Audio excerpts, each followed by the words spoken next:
Saludos, tutora Sandra. A continuación vamos a dar la explicación de las respuestas que dimos al foro. Grupo colaborativo número 83, compuesto por las compañeras Elia Ruiz, Carolina Poveda, los compañeros Andrés Felipe Morales y el compañero Eduardo Palacios. ¿Quién le habla? John Jairo Cardenal Averte. La primera pregunta la va a responder la compañera Elia Ruiz. La primera pregunta es la siguiente. ¿Cuáles son las principales características de los textos literarios y los textos informativos? Bueno, los textos literarios tienen varias características, entre ellas está la función poética, que es la forma en la que está escrito el texto, donde la creatividad y la capacidad expresiva juegan un papel fundamental. También tiene otra característica que es el subjetivismo, que es la marca del autor en el texto, es algo súper importante. No puede basarse en datos objetivos, sino que debe reflejar la perspectiva personal del autor.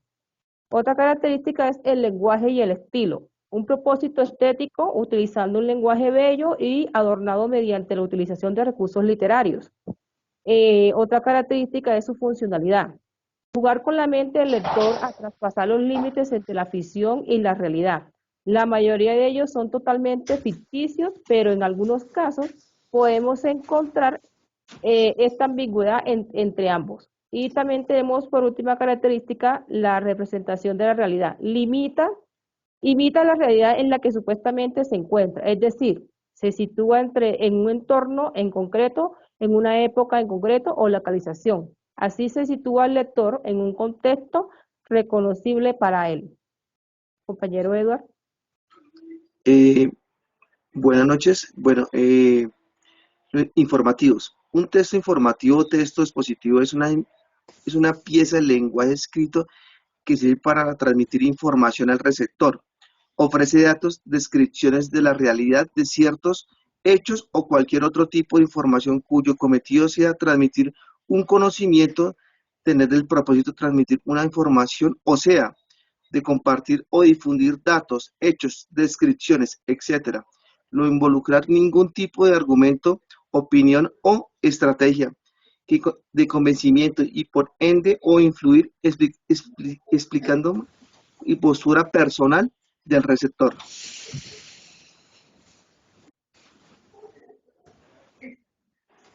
Emplear un lenguaje técnico o divulgativo, según el caso, para referir la información de un modo tal que el receptor pueda comprenderla y apropiarse.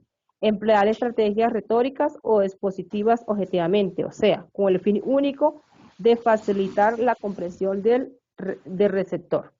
Estas son las dos características de los textos literarios y los textos informativos. Continuamos con la segunda pregunta. Listo. Buenas noches. La segunda pregunta es, ¿qué diferencia un texto expositivo explicativo de un texto argumentativo? El objetivo principal de un texto expositivo es explicar y presentar información de manera clara y objetiva sobre un tema o concepto. En este tipo de texto, el autor no trata de persuadir ni convencer al lector de una postura en particular, sino que busca transmitir información de manera clara y precisa. El autor puede utilizar diferentes recursos como definiciones, ejemplos, comparaciones, entre otros, para facilitar la comprensión del tema o concepto. Por otro lado, el objetivo principal de un texto argumentativo es persuadir al lector de una postura o punto de vista específico sobre un tema o problema. En un texto argumentativo, el autor presenta una tesis o idea principal y utiliza argumentos, evidencias para apoyar su punto de vista y persuadir al lector de su postura es la correcta. El autor también puede refutar argumentos contrarios y presentar contraargumentos para reforzar su posición. En resumen, la principal diferencia entre un texto expositivo y un texto argumentativo es su objetivo y enfoque, mientras que el texto expositivo busca presentar información de manera objetiva y clara, El texto argumentativo busca persuadir al lector de una postura o un punto de vista específico.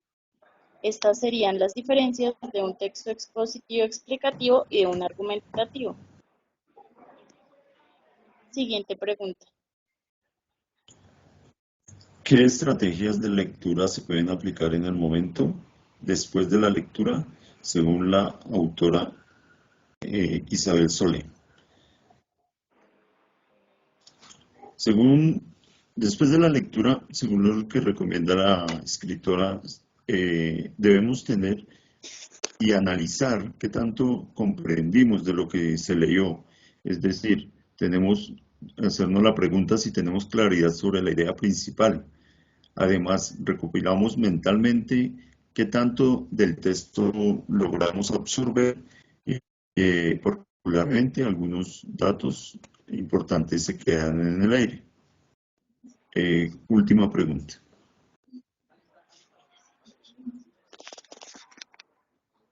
Compañero Andrés. Listo.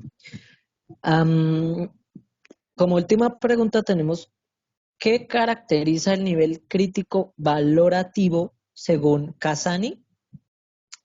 El nivel crítico valorativo en la lectura es caracterizado por la autora Ana María Casanovas Cassani como aquel en el cual el lector es capaz de emitir un juicio sobre el contenido del texto, basándose en sus propios criterios y conocimientos previos.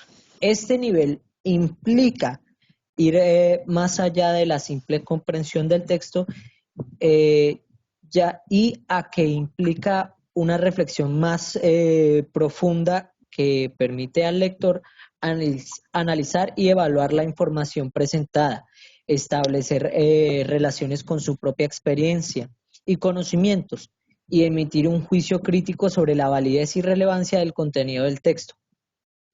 Entre las habilidades y estrategias que se pueden desarrollar en el nivel crítico valorativo se encuentra la capacidad de analizar, comparar y sintetizar información, identificar la estructura argumentativa del texto, evaluar la creatividad y confiabilidad de las fuentes de información, cuestionar supuestos y establecer relaciones con la propia experiencia y conocimientos previos. En resumen, el nivel crítico valorativo en la lectura implica una reflexión profunda sobre el contenido del texto, en el cual el lector es capaz de analizar y evaluar la información presentada y emitir un juicio crítico basado en sus propios criterios y conocimientos previos. Es una habilidad fundamental para el pensamiento crítico y la toma de decisiones informada.